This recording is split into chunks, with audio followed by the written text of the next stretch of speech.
Join करें हमारे Telegram channel को और पाएं मार्केट के लाइव अपडेट्स। डिस्क्रिप्शन में दिए हुए लिंक से ज्वाइन करें। नमस्कार दोस्तों, स्वागत है आप सभी का आपके अपने चैनल लाइफ एडवाइजर्स में। आप देखना शुरू कर चुके हैं निफ्टी 50 और बैंक निफ्टी की डेली एनालिसिस वीडियो। करंटली देखा जाए तो लास्ट वीक एक इंडिसाइसिव मोड पे ख़त्म हुआ है। 20 SMA ब्रेक किया।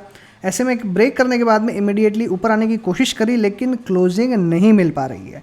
इसका क्लियर एक मतलब है कि अगर ऐसे लेवल पे इंडिसाइसिव हो गया है तो आपको नेक्स्ट वीक इसका फॉलो ऑन डेफिनेटली मिलेगा, और जिस तरफ का फॉलो ऑन उसी तरफ का मूवमेंट। अगर मैं यहाँ पे करंटली देखूँ, सिंस 20 SMA के ऊपर नहीं आ पाया है। अगर कल नेगेटिव ओपनिंग होती है तो बहुत हाई पॉसिबिलिटी है कि 16,000 आपको बहुत जल्दी देखने मिलेंगे। और ये हो सकता है कि आपको सुनने में अच्छा ना लगे, लेकिन यही सत्य है और यही आपको देखने के लिए डेफिनेटली मिलेगा। लेकिन और इसकी पॉसिबिलिटीज़ भी मैं बता दूं कि क्यों ज़्यादा है। पॉसिबिलिटी इसलिए ज़्यादा है क्योंकि लास्ट डे यूएस मार्केट अच्छी खासी गिरावट के साथ में बंद हुआ है। ओवरऑल मार्केट में ऐसी कोई बहुत ज़्यादा मारामारी बिल्कुल भी नहीं दिखाई दे रही है, लेकिन फिर भी इम्पैक्ट जो है वो नेगेटिव कहीं ना कहीं आता हुआ नज़र आ रहा है। इसलिए अगर आपको कल नेगेटिव ओपनिंग देखने मिले तो ये मान के रखें कि बहुत जल्दी 16,000 के लेवल्स देखने मिल सकते हैं। अगर हम लास्ट वीक के लो की बात करें 16,780, तो ये आपके लिए अभी इमीडिएटली एक सपोर्ट का काम करेगा। अगर ये नेक्स्ट वीक होल्ड कर पाता है तो पॉसिबिलिटी है कि कुछ समय तक ये इसी लेवल के आसपास वॉलेटिलिटी के साथ ही देखने मिलेगा। वॉलेटिलिटी शांत नहीं होगी, यानी आपको एक दिन पॉजिटिव और एक दिन नेगेटिव क्लोजिंग देखने मिलेगी। अगर ये लो ब्रेक हो जाता तो 16,000 आने का तय है, बिल्कुल आएगा और बिल्कुल आपको देखने मिलेगा। इसलिए 16,780 ये आपके लिए बहुत इंपॉर्टेंट सपोर्ट जोन है। इसके नीचे गया यानी 16,000 देखने मिला।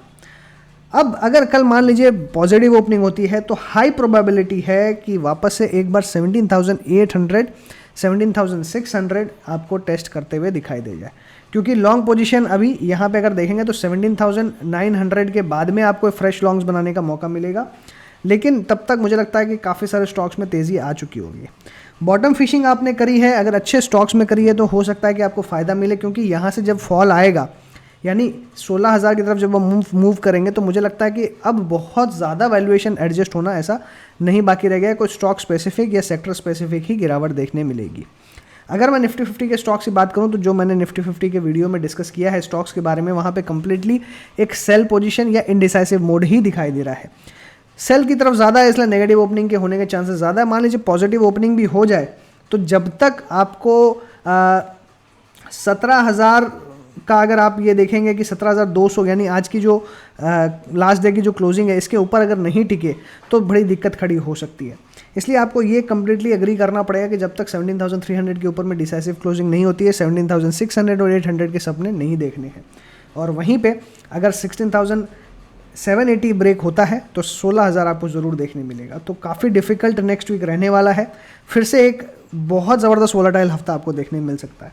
इसलिए जब तक एक लेवल वाइज आपको क्लैरिटी ना मिले तब तक इमीडिएटली ट्रेड ना करें, मेरी यही सलाह आपको रही। सिमिलरली अगर हम बैंक निफ्टी के चार्ट्स पे देखें तो आपको यहाँ पे कंप्लीट क्लियर कट डोजी बनते हुए नज़र आ रही है। तो इतनी बड़ी फॉल के बाद में एक डोजी बनना लाजमी है, और जब भी डोजी बनती है तो ये ध्यान रखें कि जिस तरफ फॉलोअप मिलता है, जिस तरफ मूवमेंट जाता है, उसी तरफ में गिरावट देखने मिलती है। बैंक निफ्टी से पॉजिटिविटी जो मुझे थोड़ी सी दिखाई दे रही कि मेजर सपोर्ट लेवल के आसपास है, जबकि निफ्टी बहुत मेजर सपोर्ट के आसपास नहीं है। तो यहाँ से एक अपसाइड बाउंस देखने में मिल सकता है। लेकिन यहाँ पे भी क्लियरली बैंकिंग स्टॉक्स में अगर आप नज़र डालेंगे तो वहाँ पे जो बड़े लार्ज कैप स्टॉक्स हैं वहाँ पे अब प्रेशर बनना शुरू हो चुका है। तो वो हो सकता है कि वो होल्ड आउट ना करे। बैंक निफ्टी में ऑलरेडी हमने 10% की हाई लेवल से करेक्शन देख ली है। निफ्टी के अंदर में भी लगभग हम कह सकते हैं 7-8% की करेक्शन हमको देखने मिल चुकी है। 7-8% ज़्यादा राइजर कहूँगा, ऑलमोस्ट 10% हमने करेक्शन देख ही ली है, वापस बाउंस बैक हो चुका है। तो ओवरऑल पर्सपेक्टिव थोड़ा सा ओवरऑल जो मेरा है वो बायसनेस जो है वो नेगेटिव तरफ जा रहा है। लेकिन हमें ब्लाइंडली नहीं करना है। कल ओपनिंग कहाँ होगी उसके ऊपर डिपेंड करेगा। बाकी मैं टेलीग्राम चैनल पे आपको अपडेट दूंगा कि मूवमेंट कैसा रह रहा है। लेकिन अभी के लिए बायसनेस जो है वो नेगेटिव है, साथ में डोजी और स्पिनिंग टॉप बना है। तो क्लियर कट जिस तरफ फॉलोअप कल आपको मिलेगा या आने वाले हफ्ते में मिलेगा, उसी तरफ का ट्रेड देखने के लिए मिलेगा। और सिंस डोजी बनी है, नेगेटिव ओपनिंग मतलब पॉसिबिलिटी है डाउनसाइड की, पॉजिटिव ओपनिंग तो पॉसिबिलिटी है हायर लेवल्स की। हायर लेवल्स आपने देखा लास्ट वीक में सस्टेन नहीं किया। FIs की बिकवाली अभी भी जारी है। लास्ट डे भी 3,000 करोड़ का माल बेचा है, और पॉसिबिलिटी है कि नेक्स्ट 2 हफ्ते तक और ये कंटिन्यू रहने वाली है मिनिमम। अगर ये कंटिन्यू रहेगी तो डेफिनेटली आपको वापस मार्केट नीचे जाता हुआ ही दिखाई देगा। DIs पे हम बहुत ज़्यादा मार्केट में तेज़ी के लिए DIs पे भरोसा नहीं कर सकते।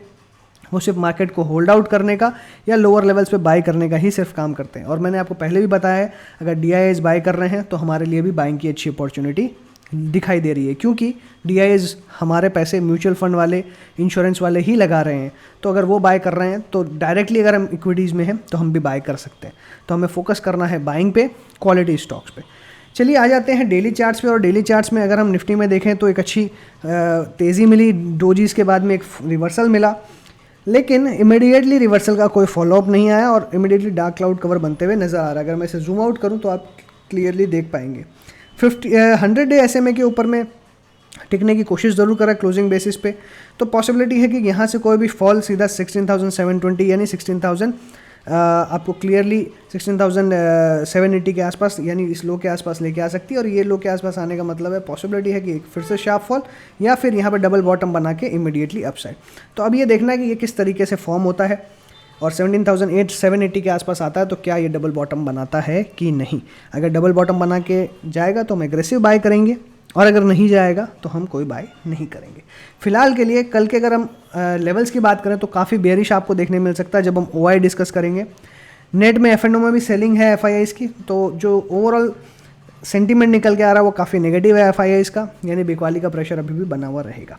सबसे पहले हम बेयरिश लेवल की बात करें। बेरिश लेवल यहाँ पे कल क्लियरली मुझे दिखाई दे रहा है 17,250 के ऊपर जाने के चांसेस मिनिमम है, इसलिए 17,250 अप साइड में अगर गैप अप खुलता है 17,250 के आसपास तो सेलिंग प्रेशर फिर से देखने मिल सकता है। शॉर्ट कवरिंग की उम्मीद इमीडिएटली ना रखें। उसके बाद में 17,000 एक एग्रेसिव सपोर्ट की तरह एक्ट करेगा। अगर इसके नीचे गया तो आपको फिर बहुत बड़ी फॉल फिर से देखने के लिए मिल सकती है 16,900 16,800 तक की। तो 400 पॉइंट की आप कह सकते हैं कि आपको फॉल हाई से देखने मिल सकती है। तो कल एक बड़ा प्रेशर वाला मार्केट रह सकता है। तो 400 पॉइंट की फॉल आए, घबराने की ज़रूरत नहीं है। 17,000 होल्ड करेगा तो काफ़ी अच्छा होगा। अगर नहीं होल्ड करता है तो मान लीजिए कल ही आपको 16,900 800 देखने मिल सकता है। मैं डरा नहीं रहा हूँ, लेकिन जो रियलिटी है मार्केट की वो आपको बता रहा हूँ, क्योंकि अगर लास्ट डे आपने देखा है तो हाई से काफ़ी गिरा था मार्केट। लगभग हाई देखेंगे तो 17,489 यानी 17,500 से लो बनाए 17,180 का, यानी 300 पॉइंट हाई लेवल से गिरा है। और इसके लिए मैंने क्लियर कट सिग्नल्स भी दिए थे आपको, जो आपने देखे होंगे, और मुझे लगता है कि बहुत ही सही सिग्नल था और सिग्नल का कंटिन्यूएशन भी है। जो हमने लास्ट डे हमारे lifeacademy.in में जो वेबिनार हमने किया था उसमें इंडेक्स में शॉर्ट अभी भी बना हुआ है, वो भी हमने डिस्कस किया था। तो मुझे ऐसा लगता है कि जो क्लियर कट सिग्नल है वो भी थोड़ा सा शॉर्ट का है, तो आप एक्सपेक्ट कर सकते हैं कि थोड़ी फॉल और हो सकती है। 16,780 एक बहुत ही ज़बरदस्त सपोर्ट रहेगा। बाउंस बैक मतलब वापस से अच्छी अपसाइड, अदरवाइज एक और बड़ा करेक्ट। तो कल के लिए फिर और बुलिश लेवल्स की बात कर लें। मान लीजिए कि जो हमारी एक्सपेक्टेशन है कि बेरिश ना हो और इमीडिएटली अपसाइड देखने मिले तो क्या हो सकता है, तो उसके बारे में डिस्कस कर लेते हैं। अपसाइड में देखिए 17,350 मैक्सिमम कैप लिमिट है, इसके ऊपर मैं नहीं जाना चाहता, इसके ऊपर शायद मार्केट भी नहीं जाएगा। और नीचे में 17,200 ये सपोर्ट की तरह एक्ट करेगा। इसे अगर हम थोड़ा प्रूडेंटली लें क्लोजिंग बेसिस पे तो मुझे लगता है 17,150 भी आप कर सकते हैं। इसलिए 17,150 से 17,350 बुलिश लेवल्स हैं और मेरे लिए यही लगभग साइडवेज लेवल्स भी रहेंगे। आ जाते हैं बैंक निफ्टी में। बैंक निफ्टी में देखेंगे तो जो सपोर्ट इसने ब्रेक किया 36,229 का, इसकी क्लोजिंग जो है वो इसके नीचे ही देखने मिल रही है। तो क्लियरली आप कह सकते हैं कि थोड़ा सा यहाँ पे जो फॉर्मेशन है वो क्लियरली नेगेटिव आपको दिखाई दे रहा है। और जब भी ऐसा फॉर्मेशन आपको नेगेटिव दिखाई देगा तो आप मान के चलिए ओवरऑल यहाँ पे क्लियरली डाउन ट्रेंड ही देखने मिल रहा है। 35,400 फिर से एक सपोर्ट की तरह काम करेगा। कल के लिए मेरे सबसे पहले बेयरिश लेवल्स यही रहने वाले हैं। 36,300 से लेकर नीचे में 35,400 ये मेरे बेयरिश लेवल है। इससे ज़्यादा की गिरावट भी हो सकती है तो बहुत आश्चर्य नहीं होगा। इसलिए 35,400 मैक्सिमम सपोर्ट है, सबसे स्ट्रॉन्ग सपोर्ट। और देखिए मैं जब गिरावट की बात कर रहा हूँ मैं बार बार आपको कर रहा हूँ, डरा नहीं रहा हूँ, जो रियलिटी है वही बता रहा हूँ। इसलिए 36,300 से लेकर 35,400 यानी ये जो लेवल्स हैं ये कहीं ना कहीं एक बेयरिश लेवल्स की तरह काम करते हुए नज़र आ सकते हैं। बुलिश लेवल्स की अगर बात करता हूँ कि अगर यहाँ पे गैप अप कल खुल गया यानी 36,300 के ऊपर अगर खुल गया, प्लस में अगर खुलता है ओपनिंग में, तो आप पॉसिबिलिटी है फिर से आपको एक अच्छी तेज़ी देखने मिल सकती है लगभग 37,100 तक, जो कि हमारा प्रीवियस भी लेवल रहा हुआ है। तो एक इस तरीके का फॉर्मेशन भी देखने मिल सकता है। तो पॉसिबिलिटी ज़रूर है बुलिशनेस की, क्योंकि बैंक निफ्टी में इनडिसाइसिव मोड में है। तो गैप अप से हो सकता है कि बैंक निफ्टी को सपोर्ट देने का काम करे। तो जो भी डिसाइसिवनेस या जो भी मूवमेंट आनी है वो बैंक निफ्टी ही हेल्प करेगा। मेटल्स में देखें तो काफ़ी बेटन डाउन है, बट अभी भी कोई रिवर्सल के संकेत एग्रेसिवली नहीं मिल रहे हैं। और आईटी में भी प्रॉफिट बुकिंग आपको देखने मिल रही है। इसलिए अगर आईटी में प्रॉफिट बुकिंग कंटिन्यू हो गई और स्टील मेटल स्टॉक्स के अंदर में अगर देखा जाए तो फिर से और सेलिंग जो है वो कंटिन्यू हो गई, तो फिर मार्केट को बचाने में बैंक निफ्टी भी काम नहीं आएगा। इसलिए आपको फोकस 3 सेक्टर पे रखना है, बैंकिंग, मेटल्स और आईटी। इन तीनों में से कोई भी मार्केट को सपोर्ट देने का काम करेगा या गिराने का काम करेगा, तो इन पे बिल्कुल आपका फोकस होना चाहिए। तो बुलिश लेवल्स और बैंक निफ्टी के बेरिश लेवल्स हमने डिस्कस कर लिए। अब चलते हैं बाकी के मार्केट के डेटा, ऑप्शंस के डेटा और एफ&ओ के कैश के मार्केट के डेटा कैसे हैं डिस्कस कर।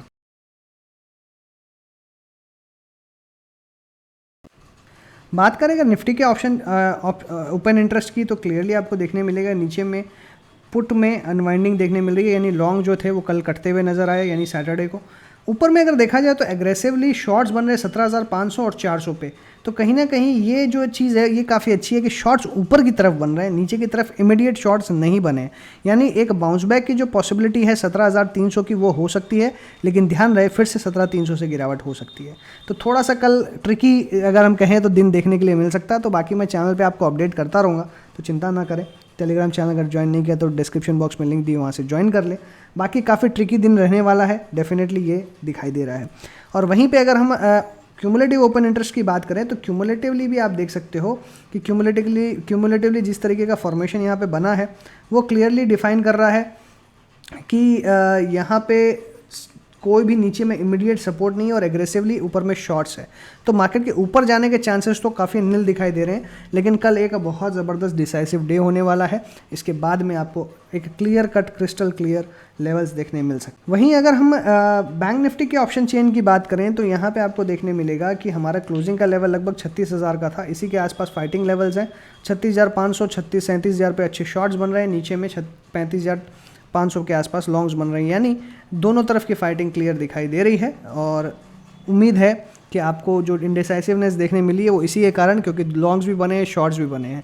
वहीं क्यूमुलेटिव पोजीशंस में देखें तो बैंक निफ्टी की पोजीशन निफ्टी की पोजीशन से काफ़ी ज़्यादा बेटर दिखाई दे रही है, यानी पॉसिबिलिटी ज़रूर है यहाँ पे कि आपको एक बाउंस देखने मिल सकता है। और बैंक निफ्टी में बाउंस, टाटा ये इस मेटल सेक्टर्स में थोड़ा बहुत बाइंग और आईटी में थोड़ी बहुत बाइंग अगर रहती है तो मार्केट के अपसाइड मूव होने के चांसेस ज़्यादा रहेंगे।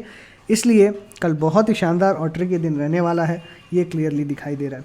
तो बायसनेस यहाँ पे मेरा नेगेटिव ज़रूर है, लेकिन बैंक निफ्टी में पॉजिटिव थोड़ा सा दिखाई दे रहा है। तो सारा खेल अब ओपनिंग का है और उसके बाद की क्लोजिंग का है कि किस तरफ हमें मिलती है। तो बाकी सारी चीज़ें मैं टेलीग्राम पे आपको अपडेट दूंगा, लेकिन ओवरऑल मुझे मार्केट थोड़ा सा ख़राब लग रहा है क्योंकि निफ्टी 50 के स्टॉक्स में काफ़ी ज़्यादा सेलिंग प्रेशर नज़र आ रहा है। FIIs की DIs की अगर बात करें तो क्लियरली आपको देखने मिलेगा कि FIIs ने बहुत ही ज़बरदस्त सेलिंग करी है और DIs ने फिर से सेलिंग अब्जॉर्ब नहीं करी है, इसीलिए क्लियरली मार्केट नीचे की तरफ आता हुआ नजर आया। आपने जब भी देखा होगा कि मार्केट ऊपर गया तब DIs ने FIIs की सेलिंग को पूरा एब्जॉर्ब किया और इसीलिए मार्केट ऊपर जा रहा है। जब भी FIIs की सेलिंग DIs अब्जॉर्ब नहीं करेगा, मार्केट नीचे की तरफ ही मूव करेगा, चाहे DIs कितनी भी बाइंग कर ले।